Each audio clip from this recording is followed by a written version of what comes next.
focusing on XMM-Newton observatory data. So the plan of my presentation is organized as follows. Of course, I guess you heard about X-ray astronomy, a lot about X-ray astronomy in Gopal Bhatta's talk yesterday, from Professor Gopal Bhatta's talk. I would also mention a very brief introduction about X-ray astronomy and switch to the introduction of XMM-Newton X-ray Space Observatory, which is a space observatory put in space by the European Space Agency. And then I will briefly mention about the standard data reduction techniques, how we get XMM data from a very original observed data to the pipeline processed data. And then I will show you in the second part of my talk, we will work out together on real XMM data, one example of real XMM data, and learn how to reduce the data so that we can do science with such a data. But here I would like to put forward one disclaimer, which is this is going to be a very basic introduction. I am assuming that most of you do not have any idea about X-ray astronomy, and also most of you do not have any idea about XMM data. So this tutorial is just a basic introduction, just one instrument from XMM. It's impossible to cover all the instruments in this such a very limited period of time. So by no means this is an adequate tutorial. So there can be multiple ways of doing same thing. So you should just keep this thing in mind. Okay, and here I list some of the links to the resources, which was already, I think, communicated earlier. So, but now recently I also found that there are very useful Jupyter notebook threads, which I'm not going to talk about, but later on you can have a look at these threads and learn how to work with X-ray data more efficiently. So at this point, I assume that you already have installed all the required softwares that we asked you to do at the beginning of the workshop, and you have a working system that contains all these required softwares. Okay, I guess you are hearing me, right? Can you please confirm me that you are listening? Hello? Okay, so I assume that that you are listening what I am saying. Okay, so here I would just like to emphasize that X-ray radiation is everywhere in the universe. Okay, if you look at the sky, of course it is not visible with our naked eye, but if you put any X-ray detecting instrument, you see X-rays coming from all parts of the sky. So it's a ubiquitous, it's present in everywhere in the universe. So then what produces such a high energy radiation? X-ray.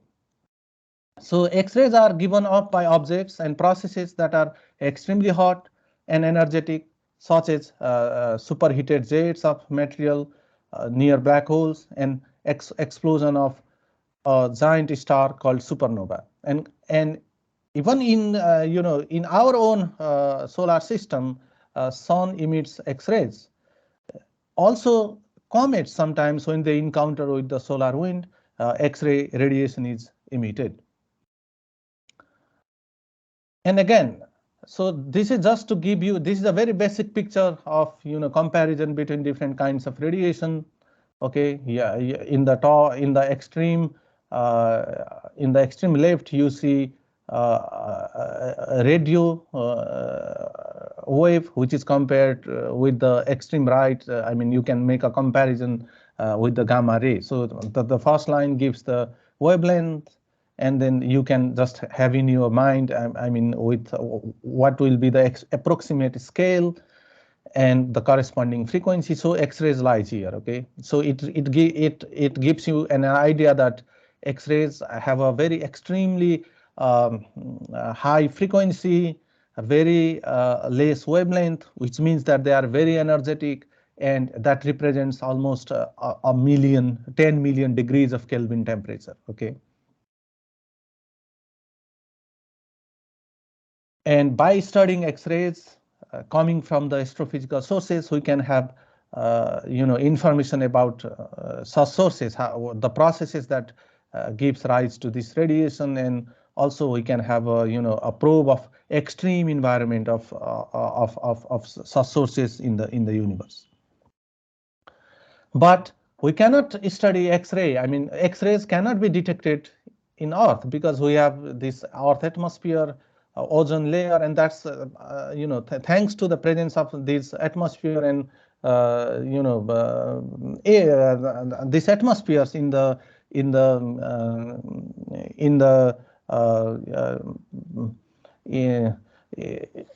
atmosphere of the Earth, because then it hinders X-rays to reach towards the Earth, which is very dangerous radiation, right?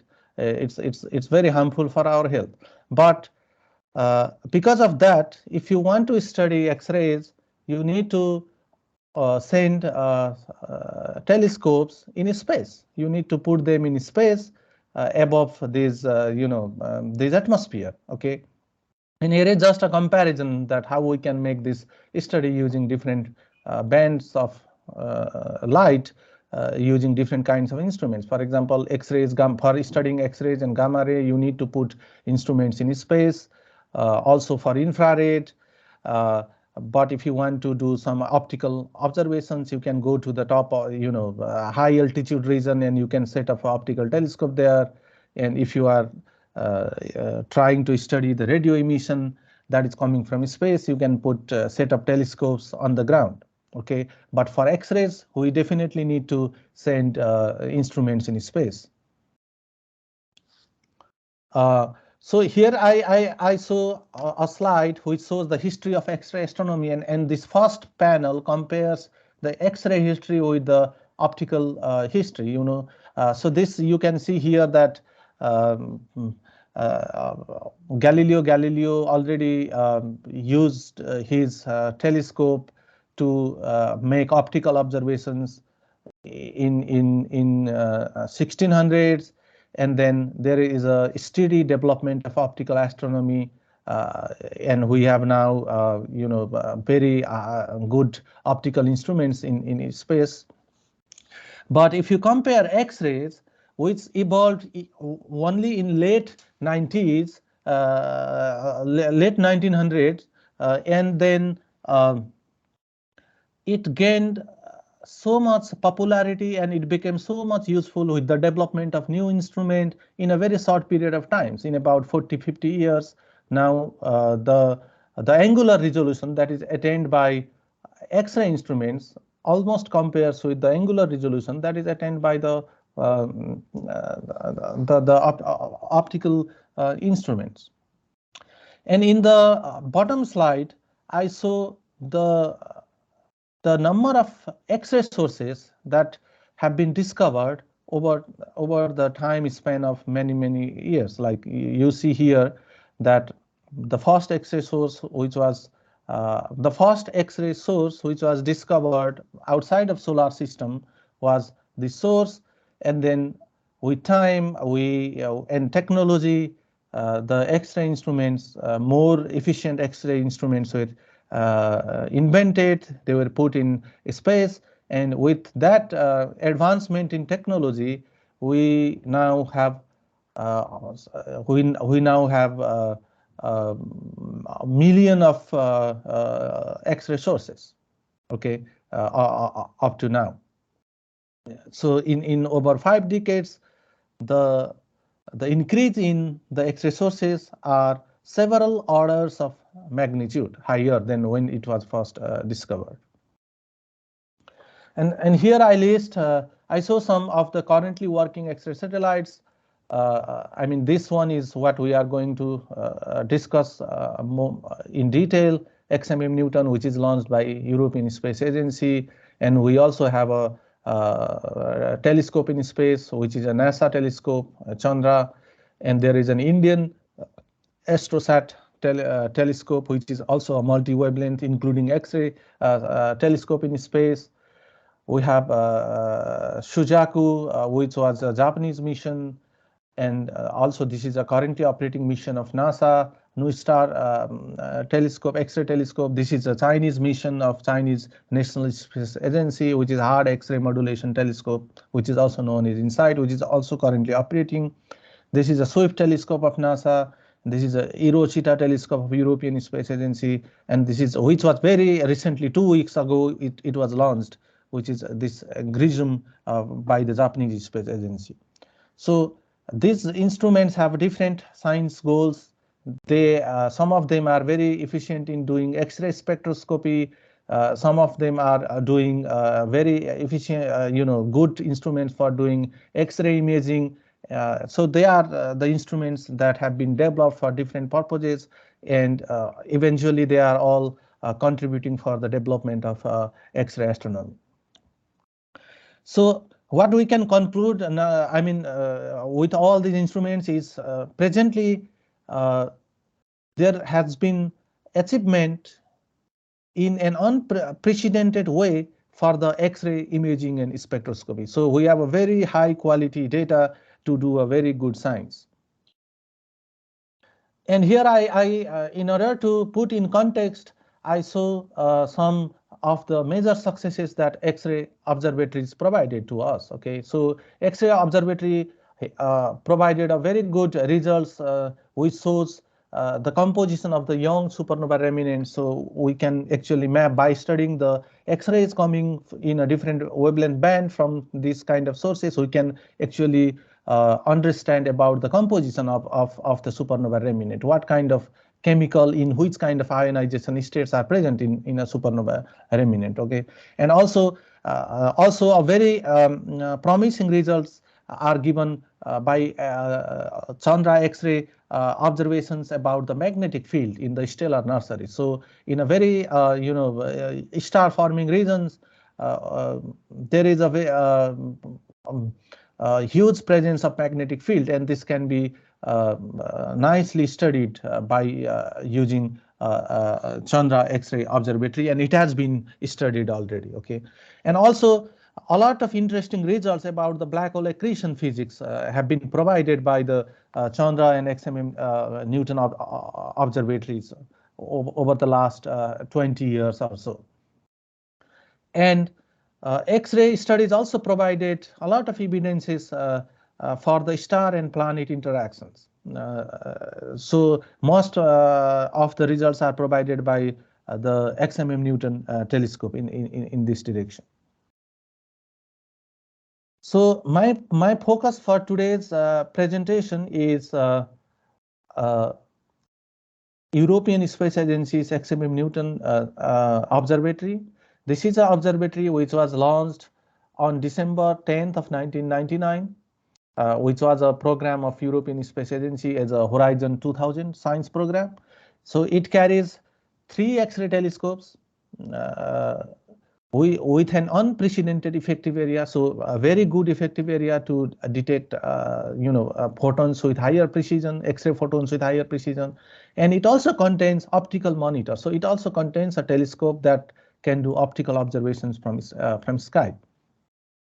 Okay, and it was the first X-ray telescope to contain optical monitor. Okay, also the optical monitor, and because of the large collecting area of the instruments that are on board in this telescope, it provides us with a very good exposure, highly sensitive observations, which can be utilized to make a good science.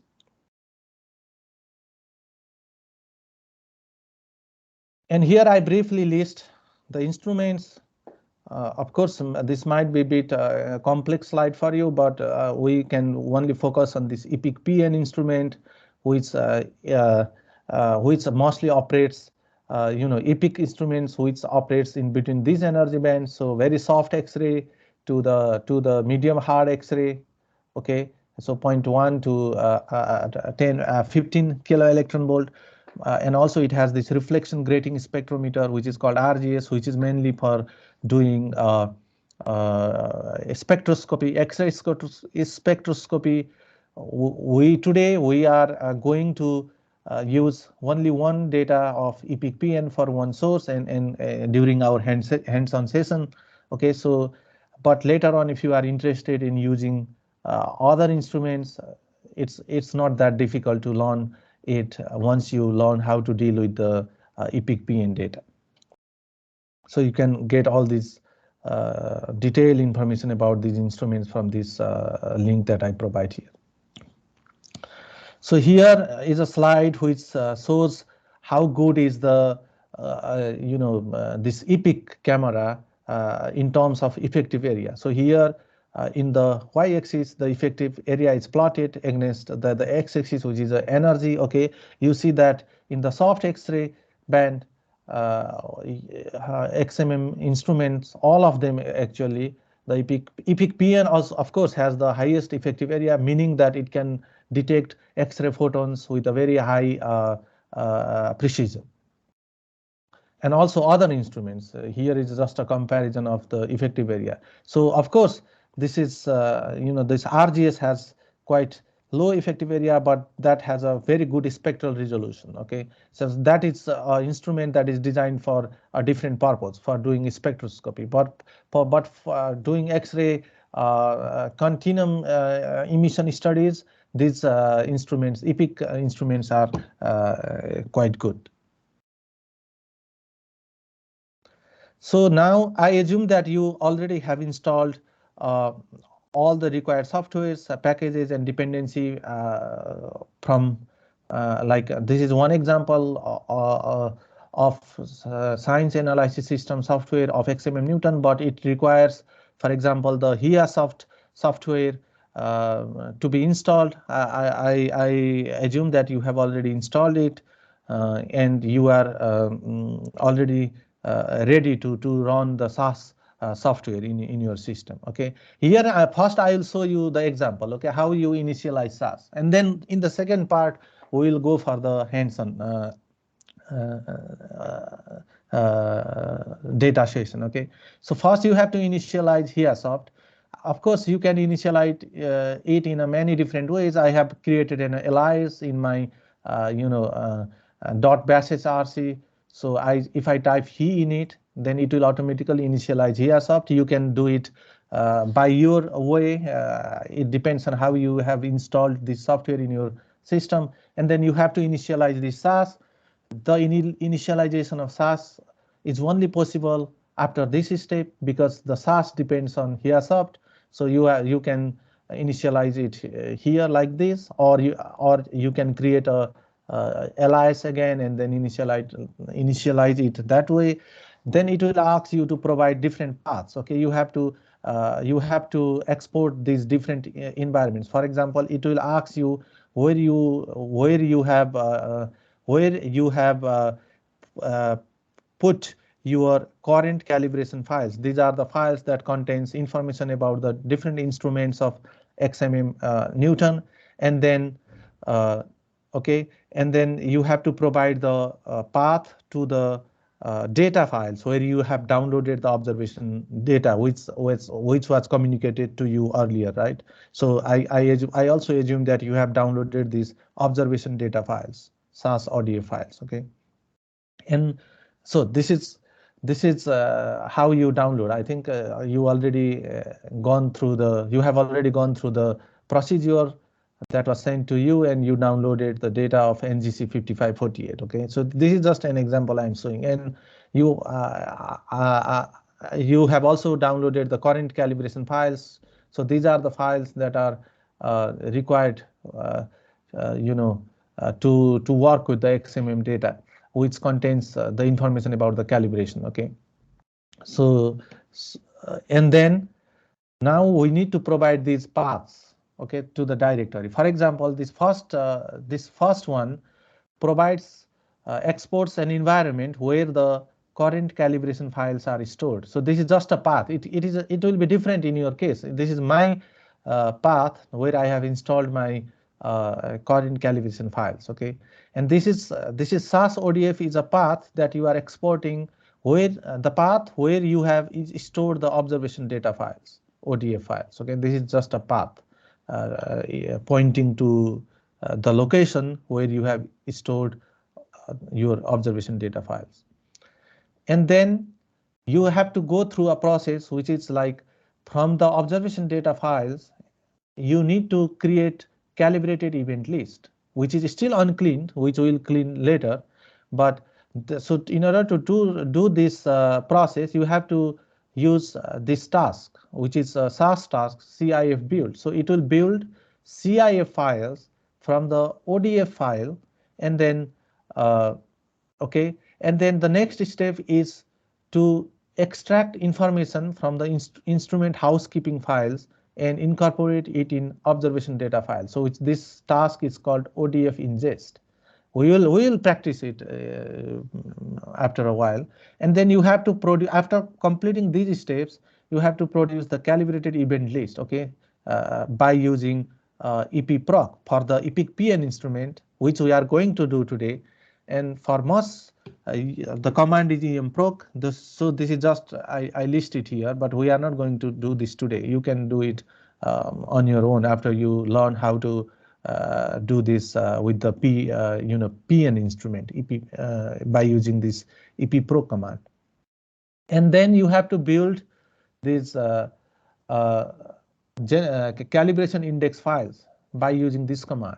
Okay, so that will store the information about the calibration from your current calibration files, and then it will create you a CIF file. Okay, ccf.cif file, which will store all this information which is required in later steps. And then you have to provide where this CCF file is located. Okay, you have to provide the path, export the path where this CCF file is located, which is created in this previous step. And then next step is to extract information from the instrument housekeeping files and incorporate it in ODF summary file. Okay, using this ODF ingest command, and after the successful completion of this command, you will get a file with .sas extension if this ODF ingest becomes successful. Yeah, and this is just a summary of what I told you just now. So you initialize your HiaSoft. This may not be necessarily the same word. It depends on how you have installed your HiaSoft in your computer. Okay, and then you have to initialize your SAS. It depends. Of course, you can directly provide the source path in your current working directory, or if you have made an alias, you can just type your alias. In my case, I have made an alias with the name SAS. So once you do this, it will ask for you to provide the path, and then you have to export the path. For example, here I'm exporting the path where my observation data files are located, and then I'm exporting the path where my current calibration files are located, and then you type this command CIF build. It will create a CCF file, ccf.cif file, and then you provide this path where this is located. Okay, you export this path here, and then you produce a summary file using this task ODF ingest, and then you export this path with locating the directory where this ODF ingest was this command was carried out, and the successful completion of this command is with the generation of these .sas files.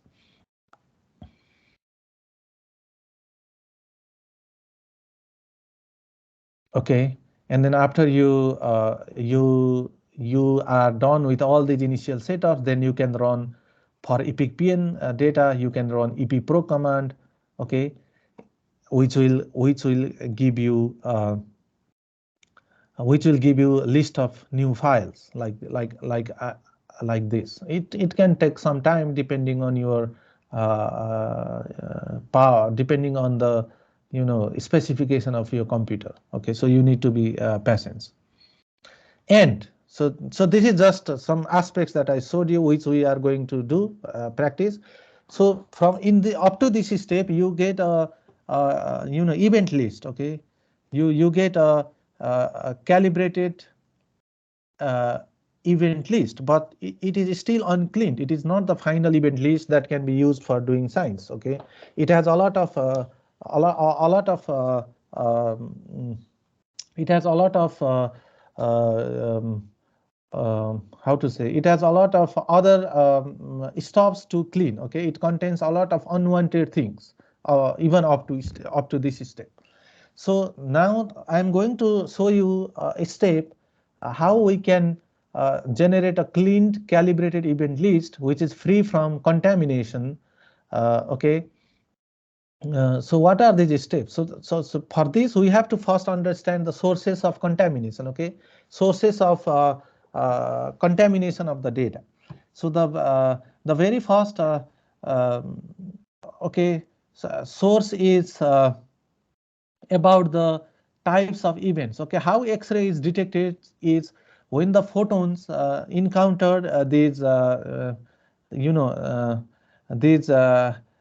pixel of the instrument. So for example here, so there are different probabilities of incidence of X-ray photons in the X-ray detector. Okay, if the X-ray photon enters only on a central pixel of the detector, then that's the best photon detection. Okay, but and that's the real measurement of that photon. But if it enters in a like 2 pixels, like then it starts to create problem. Okay, and then if it touches the 3 pixel or 4 pixel or higher orders of pixel, then there is a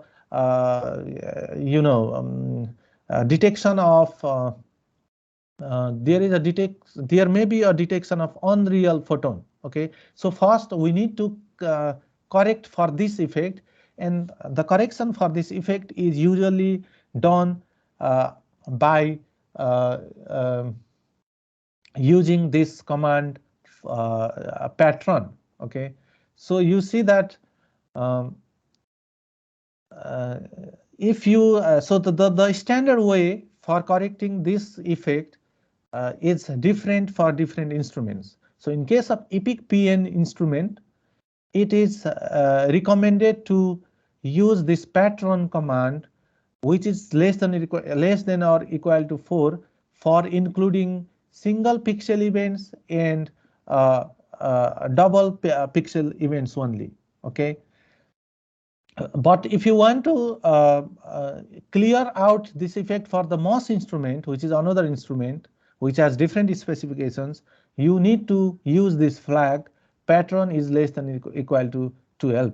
Okay, that's enough. This flag correction is enough for EPIC MOS, but for EPIC PN, you need to use this patron less than equal to 4, which includes the single and double events only. Of course, it would be nice if we can only include single events, but then that is going to create other problems. For example, if we only include the single pixel events, we will lack a lot of data quality. So we will have a very only less photons included in our analysis, which actually introduces other uncertainties for our scientific analysis. So the optimum way to get rid of this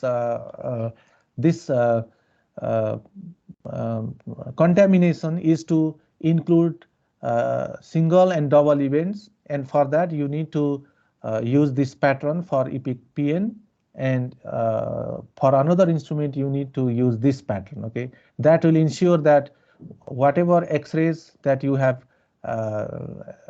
you have captured are genuine X-rays. They are not, some artifact or something like that. So they are. So this process is done to make sure that you have a real X-ray detection. Okay, so this is one thing. Okay, but if you want to make your quality of the data even better, you can use this flag equal to 0. Okay, so that's also a step that means that you are excluding the bad pixel events. Okay, so when you use flag equal to 0, that means that all events that are at the edge of the CCD and at the edge of the bad pixel are excluded. So the photons that are incident on the outside the given pixel are not included in your further scientific analysis. And it is recommended that you always set your flag equal to 0 in selection expression to have a good XMM-PN data. So that's a different thing. So now there is another source of contamination to the data, which is background data. Okay, so the sources of background can be different. Okay, so the one source of background can be the astrophysical background, which is dominated by very high energy photons. Okay, and that's usually that can usually happen beyond 1 keV energy. Okay, and also at higher energies, but that contamination might be because of the cosmological sources, because of the sources which are at a very long distance from the source. Okay, and there can be another source of contamination in the source data, that are the particles contamination. So that includes the soft proton flares. Okay, and so that will also contaminate our source emission, and we also need to take care of this. And the third way of background contamination can be the electronic noise. So that's instrumental contamination. So most of these, so when you do the pattern correction, most of these contamination are cleared out, but the proton flares is not cleared out. So in order to clear out this contamination, the proton flare, this particle contamination, we need to go to the next step. Okay, usually this proton flare contamination is cleared by using by the creation of the good time interval file, which we will, it sounds quite complicated here, but once we start doing the real data on hands-on session, it will be more clear to you. In order to clean this proton flare from our data, we have to adopt this step, which is explained here. So first we extract only a single event, okay, the pattern 0 event, and we extract a high energy light curve, okay, because usually this proton flare is happening in high energy from the event file to recognize the intervals where this particle flaring is happening. Okay, this flaring particle background is actually happening. So for this you need to use this expression for XMM-PN, which is, I also put the expression for epic mass, but today we are going to use only this expression that is in the that's this expression here. So let's try to understand this expression. Okay, so this is a command, standard command for epic PN, ebselect, and we provide the name of the calibrated event list which was generated in the previous steps. Okay, in these steps, these steps. So this is the event list that was generated for XMM-PN instrument. So you use this event list here, and then we are going to So this is a with rate set. We are going to create a light curve with rate, and the name of the light curve, the output file will be this one. Okay, after the successful completion of this command, this file will be produced, and then we will make time axis, okay, and rate axis in y, time axis in x, and then we are going to create a light curve between, so that's the energy in electron volt, okay, so between 10 kilo electron volt to 12 kilo electron volt with a single pattern event only, okay.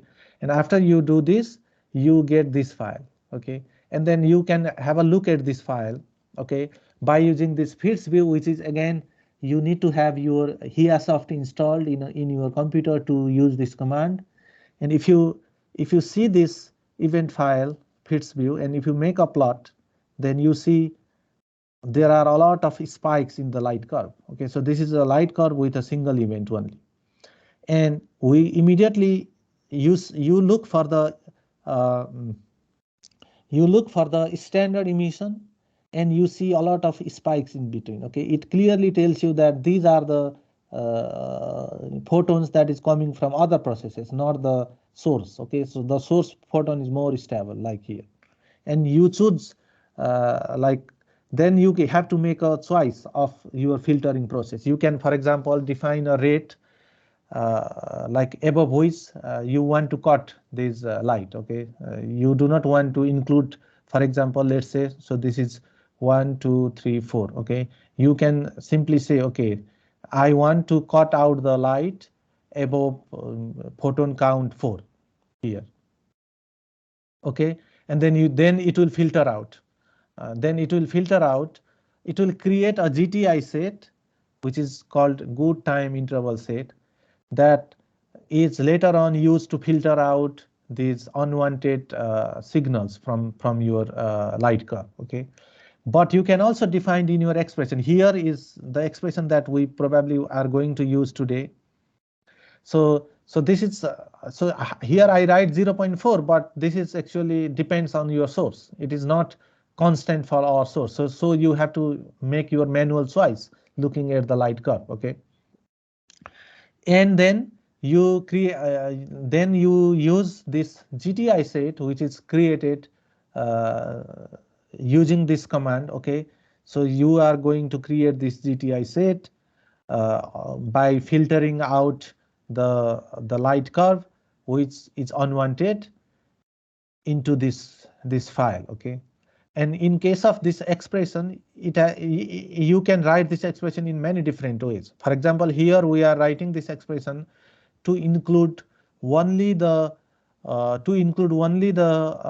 photons which is less than or equal to 0.4, but you can for example, filter these photons by defining the time intervals. For example, you can include the photons from here to this point, and then ignore up to this point, and then include up to this point. So you can make many expressions. So there is a standard way to do that. Once you are done with this process, then you use this good time interval file. Okay, use the good time interval file which is produced from the previous step to exclude the event list containing flaring background and filtered calibrated event file, which is now the filtered file now can be used for scientific purpose, which is free from background, free from contamination. Okay, and you have to use this expression for that, which we are going to test. Okay, so again, this is your calibrated event file, and you are going to create a clean event file. Okay, using the GTI set, these GTI sets, and this is a standard command for the epic PM. Okay, and here I also list the command for the epic MOS. And then now you are in a position to generate an image, X-ray image. Okay, for which you have to use this task of EV select. Okay, you provide the event file, which is cleaned event file that is a product from the previous step. and then you provide image binning. I mean, you are providing the bin size of image. Then what is the name of the image that you would like to have? So that's the output file image. Okay, you provide this information, and also so we are, as of now, we are discussing about the imaging mode of observation. Okay, there is also another mode of observation called timing mode of observation. So if you create this image from the imaging mode of observation, you will get an image like this, something like this. Okay, but depends on sources. But for example, this is one of the active galactic nuclei. Okay, this is an X-ray image of one of the active galactic nuclei, and you can display this image using DS9. Okay, this is also a image display command that is included in SAS, and then once you launch this image display with image file true and image file, that is the file that is created from this step, then you have a image that is displayed in your window. And if you do the same for the timing image, then it will be like this. So timing observations are not very useful for doing X-ray imaging, okay, because it does not provide you the real image of the source. It only provides you a strip by including the photons that are detected in a timing mode. But still we can use a spectra that is derived in a timing mode as well. But for example, for XMM, if you are interested in doing imaging, then the imaging mode observations are the perfect observations to do imaging science.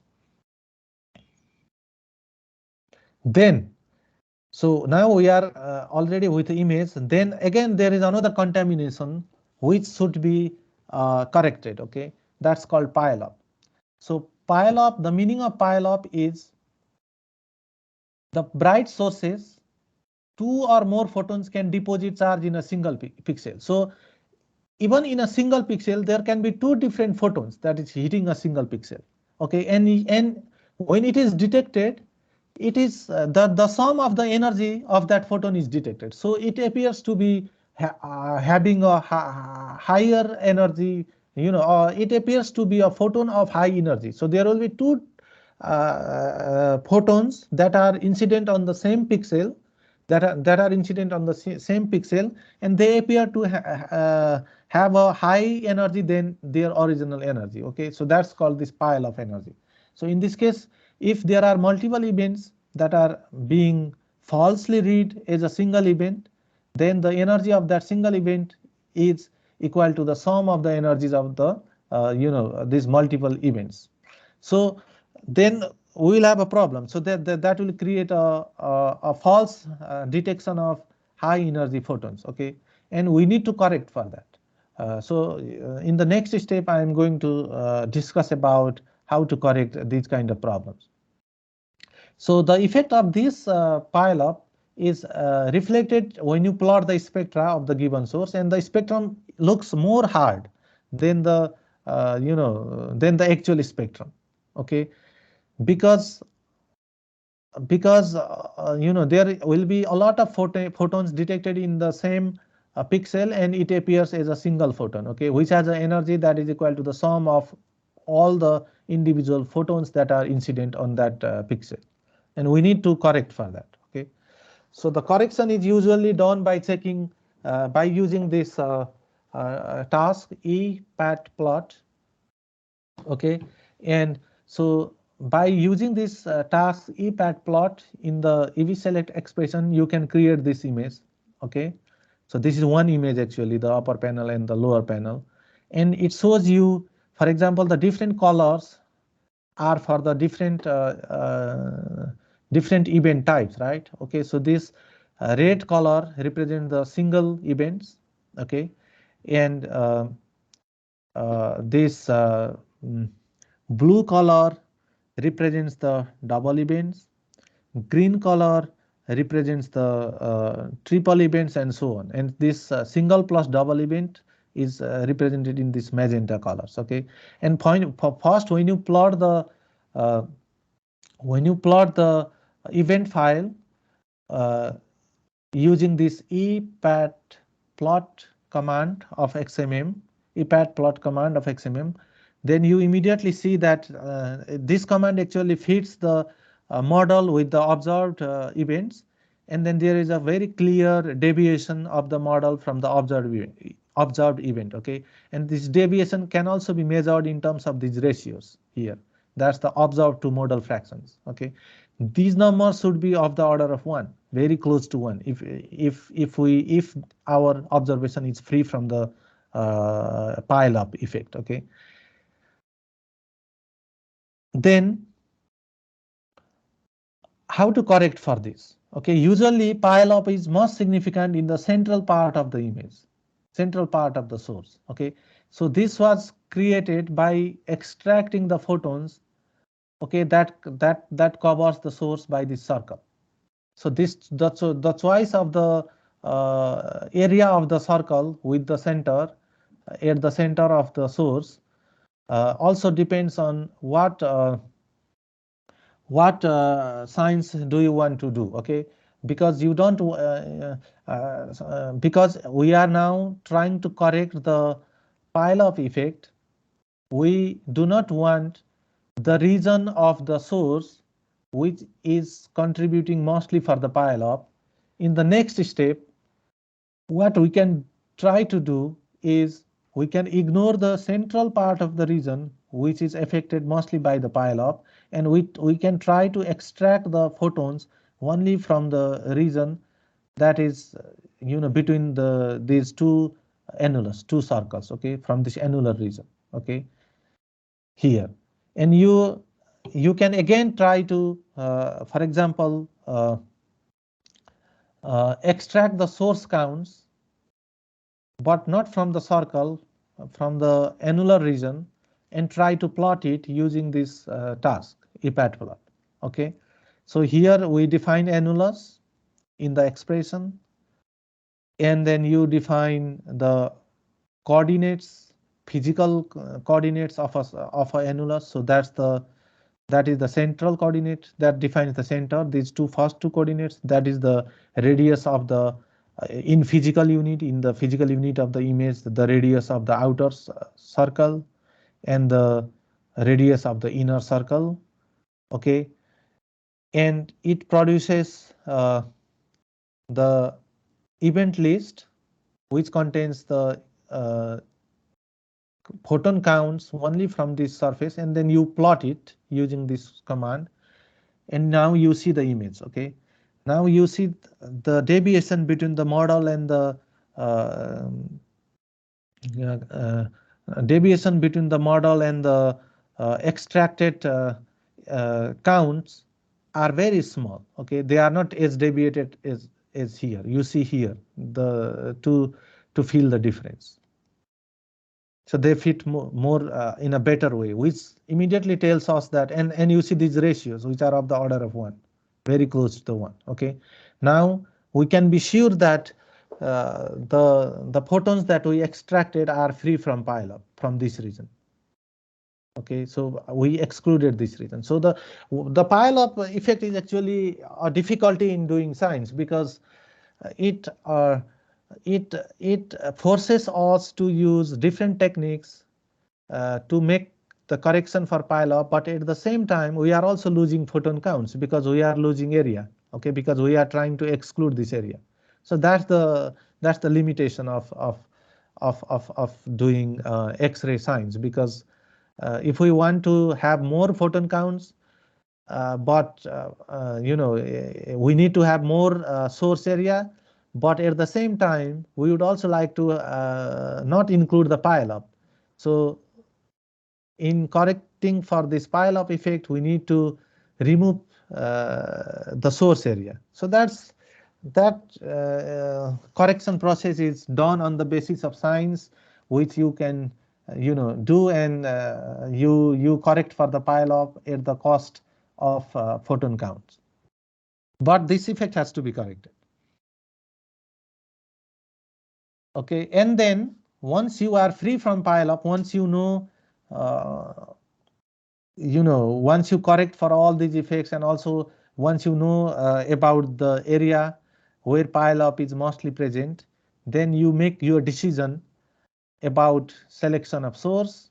Either you want to make a circular selection, or you can also make a rectangular selection of the source. And then you also need to choose your background. Okay, the background is usually chosen uh, in a same pixel free from the source.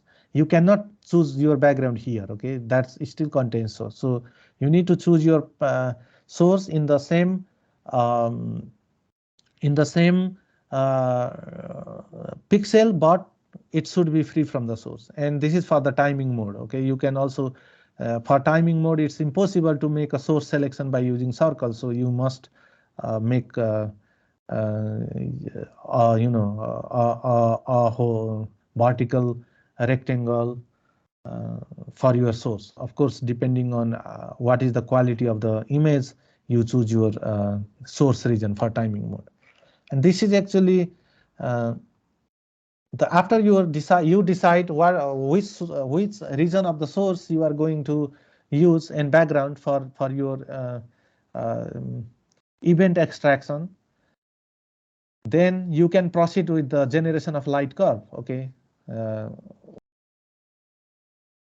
and then in this process you generate your light curve for the source, you generate your light curve for the background, and you subtract your light curve background light curve from the source background, which will give you a corrected light curve which can be used for science. Okay, so here is one example of doing so. Okay, in this expression we will discuss it later when we are doing this during the hands-on session. You make the source selection. Okay, and you define the coordinates of the source in this expression. For example, this is the coordinate of the circle of the center, and this is the radius of the circle in physical units. Okay, and this is the energy band for which you would like to extract the light curve. Okay, here this is in electron volt, so this is from 0.3 kilo electron volt to 10 kilo electron volt. Okay, and this is the name of the output light curve that you are going to generate. And once you run this command, so here are for different instruments and for different observation mode, because this expression differs. I just wrote it for reference here. And then once you do this, you run this command. Okay, and then you can also do the same for the background, because you also would like to have the background light curve. Okay, you define a background region which is free from the source. You can, depending on your problem, you can choose either a circle or a rectangle to define your region, and then you can also use the same expression and create a background light curve. Okay, and then you have to correct this background light curve. Okay, this is the by using this one. Okay, this also includes the correction of this expression also includes, in addition to the background, it also includes the correction for different other effects, other defects, in your observation. Okay, that's the detection efficiency, bad pixels, point spread function variation, quantum efficiency, and all the known variations that are incorporated that are incorporated in this command. And then you can make a plot of this light curve, in which can be which is the final step to carry out further science. Okay, and then so in the next we also need we will also learn how to extract the spectra, okay, from the source and background. First, we will use this EV select expression to extract the source spectrum, and then we will calculate the area of the source region using this command backscale. Okay, and then we for the spectrum, it's not as easy as light curve, because we also need to generate the response redistribution matrix files, which contains the probability that incoming photon of energy E will be detected in channel channel in a channel, and then we also need to have information about the effective area of the telescope, and we also need to have the information about the detector, the quantum efficiency of the detector, and these response files are usually generated by using these two commands. One is RMFGen and another is ARFGen. Okay, and this is also time-taking process. It will take some time to run these commands, and then we again extract the background spectrum. Okay, from by selecting the background region, and then you again use this calculate the area of that background region, because later on you have to incorporate that background area, and then you group your spectrum using this command grp fa. So there are other ways also to group the data later on, once you are familiar with this process. And once you incorporate these commands, you are with you produce the source and background spectrum. I skipped it here because I think it's taking a lot of time, and we will anyway practice these all of these things in a hands-on session. And then finally you produce your spectra. Okay, so this is the spectra that you can get at the end of all this process, which can be, so this the spectra which is in red here. I fit this with model. We'll learn how to do these things in a real hands-on session, and later on you can use this spectra to do science. So this hands-on session will teach you a specific instrument of XMM X-ray telescope to generate light curve from EPIC PN instrument, and to generate a spectra from EPIC PN instrument. So in the next session we will start a hands-on procedure to actually carry out all these process that I discussed.